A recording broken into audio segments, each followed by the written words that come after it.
Hello and welcome to SearchBlox. Today I'll show you how to install SearchBlox on a CentOS instance.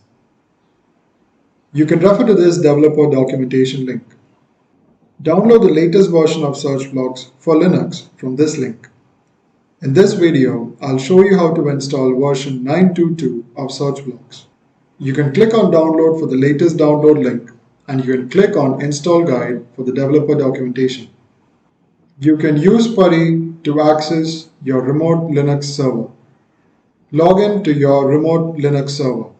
First, let us take a look at the prerequisites. Let's switch to root user by running the command shown. Install OpenJDK11 by running this command. Verify the Java installation by running the command java-version. Install wget by running the command shown. To increase the map count permanently, add the line shown to the file given. To check the map count, you can use the command shown. Apply the changes by running the following command. Now let's increase the ulimit value and validate the system settings. Check the ulimit settings by running the command shown. Reboot the server by running the reboot command. Now let's begin the installation process. Switch to root user if you are not the root user already. Check if the SearchBlox user is available already.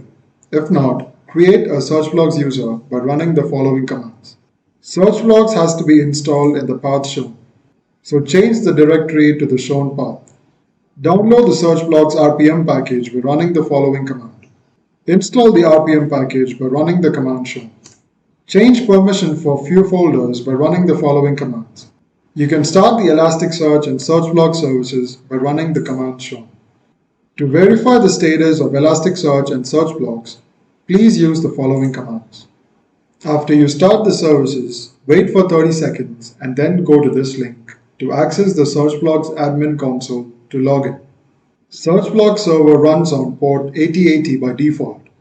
To change the SearchBlox port in the file start.ini at the line number 163, change 8080 to the port of your choice.